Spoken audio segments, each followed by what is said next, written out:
Demonstration of the Adixen ASM 142 compact multi-purpose helium leak detector. It has a roughing capacity of 7 CFM and a helium sensitivity of 10 to 11 atmospheres per cubic centimeter per second. It has a digital display, combines simplicity, ruggedness, and versatility to provide its exceptional leak detection. Now let's take a look at some of the features. The best way to start off, I think, is to turn it off and show you what the normal startup would be. Fortunately, this has been running for a while, but under normal circumstances there's approximately a 10-minute warm-up time. Another feature about this is that it also has a digital voice command as well. This particular unit is set for English. You can change the language to French, German, or Chinese. We'll start with showing you right on this side. There is the power switch right here. We'll turn off the unit. And we'll turn it back on. Now if you listen to the unit,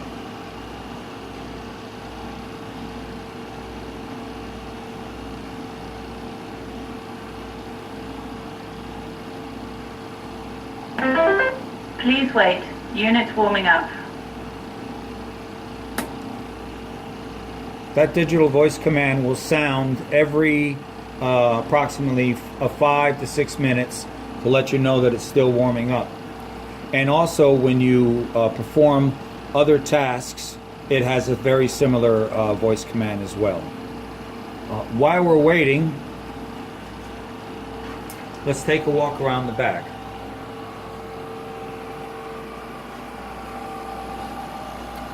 Now this is the little access drawer where you can put your fittings and everything else. There is a full manual available online that is 160 pages. Please wait. Unit warming up. Very complete. But there's also, very handy, I like this, it's a laminated little guide here that takes you step by step through the different operations of calibration and pretty much Automatic calibration in progress. everything you need to know. Now after it warms up, it goes into its own automatic calibration process. If we take a walk back around the front,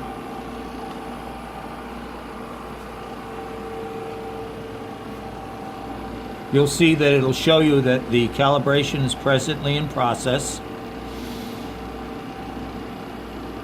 And you'll see it go all the way up and come all the way down. So it knows exactly where it's originally counting from. Another thing I'd like to mention is when we check these pieces of equipment out, if we pull out this little utility drawer and take a look inside, this is where the pumps and the mechanical workings are. You should be very careful about going in here, but what we do is we use a helium spray with a very light, like 5 psi pressure behind it, and we go around to every single fitting as this thing is pumping down to see if there are any leaks.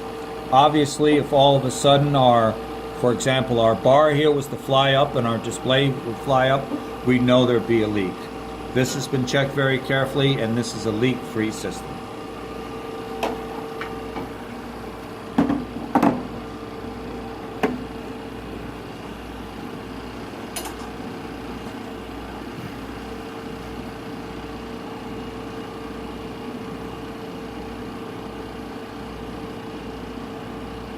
Units ready. Okay, we've been through the warm-up process. Just let me note something over here on my laptop. As I mentioned before, the manual is very complete. It shows you everything you need to know about maneuvering your way around the control panel, the different calibration steps that you have to take, complete with schematics and everything else you could use. So it's actually very, very handy to have. Again, it's online, and of course hard copy is available as well. Now that we're going to return back here, we're going to start off. I'm going to remove this one.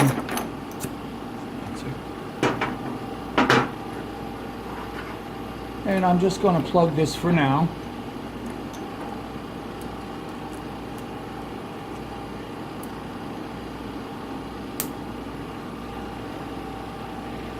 Now, ready for cycle. All you really have to do, it's a one button sort of operation initially, is push cycle, and it'll evacuate. Now what it's presently doing is pumping on itself.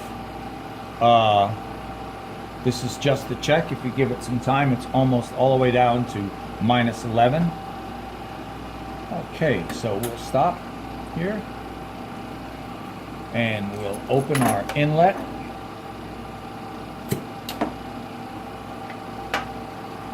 Now we use a series of different calibrated leak sources. Here's one that we have. We also recalculate the depletion rate every few years, and this particular one is somewhere around 2.7 times 10 to the -8.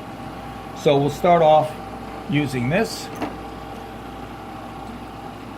Typically this of course would be where you put your workpiece or your part, and you could test there. So we're going to say that this is our part, but it should have some kind of leak in it. Alright, here we go, and just push the button.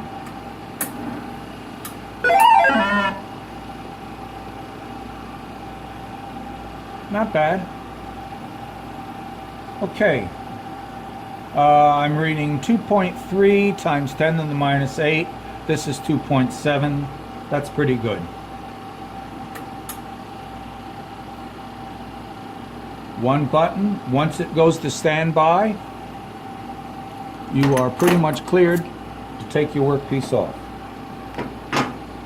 Now I'm going to try another one. This is a much older one, and it is a higher level of vacuum. I like to use this one because we have what we call a rejection point, at which all the red lights go off and will say, oh, you've gone over your set point. So this particular set point here was set for this one, which was in the -8 range. I'm going to leave that set point there, and I'm just going to test this one the way it is and see what happens. 1.4 times 10 to the -7, or somewhere around there.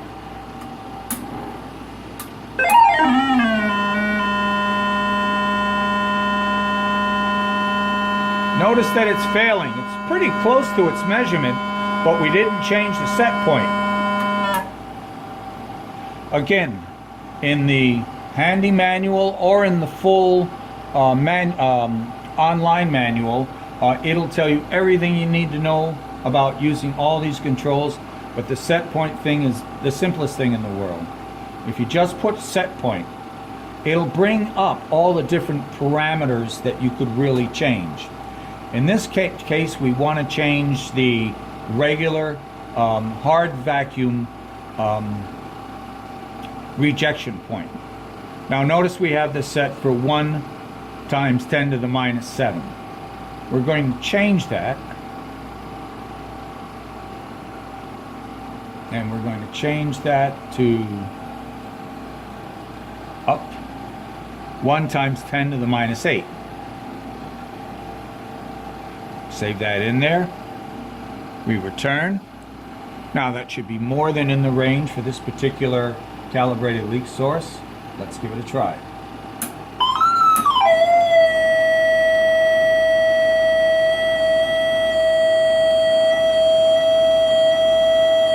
The mistake I made is I went in the wrong direction. I made it to the -8. You can see the yellow light blinking here showing that's where my set point is. Simple mistake. You can go back, change it again, realizing that I should have made this not an 8 the wrong way, but the right way, a 6. And we save. Oops. Oh, I didn't do that right. Hold on. Do it again. Okay.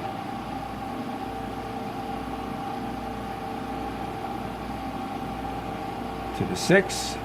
Here we go. It's in there now. Now let's see what happens. Our set point should now be up here instead of incorrectly down here. Watch. There it is. So you can maneuver this set point up and down this range according to the demands of your application. Another thing I'd like to mention while we're here is this is the standard model, which is pretty complete, but also along here there are several other controls. One is AutoCal. You heard AutoCal earlier in our demonstration that automatically went out.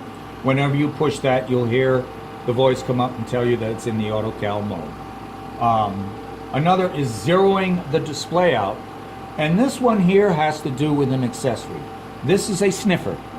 The sniffer allows you to connect to, if I can show you this port on the side here, all the way in the back. You'll see it. There it is in the corner. That is a quick connect to a hose that has a sniffer that allows you to sniff your part as well. So you can switch to the sniffer mode if you want to, and use the Sniffer Pro. I believe it is available through the manufacturer, which I think still is an AutoCal company. Now, we're going to turn this one off.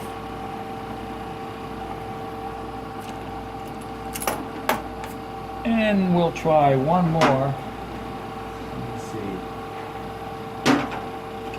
Here's a really old one that we've recently updated.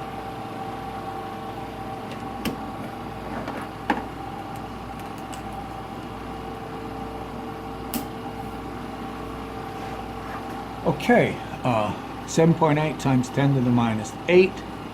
Let's say that that was the threshold for your product, that it couldn't be beyond that point when the product was finally made. So let's go into the set point here, and we'll change our set point to, how about 8? It's very close.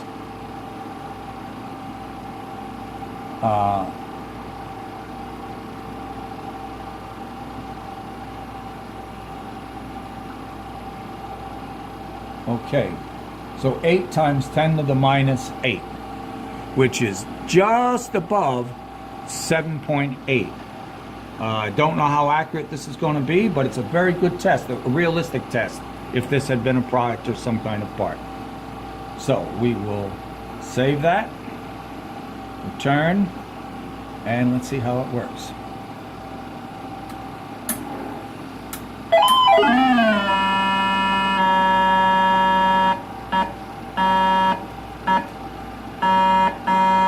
As you can see, the set point is 8 times 10 to the minus 8. It's just right on the threshold.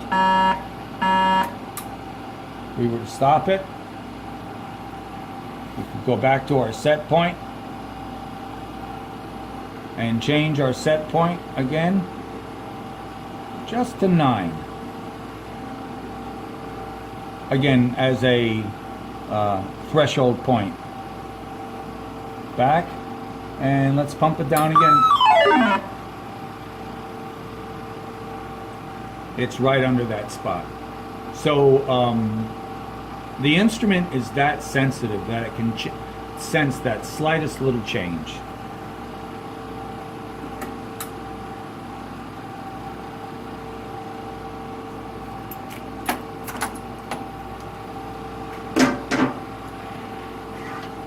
Again, if you read through the quick reference here, After you push a few buttons, you'll find how simple it is to operate. It gets to the point where it gets pretty automated to where you can put your workpiece in and out and just have the one green cycle button to push and get your information. The manual, the extensive manual, also goes into connections that you can have to other controls as well. So we will close out by pumping it down on itself.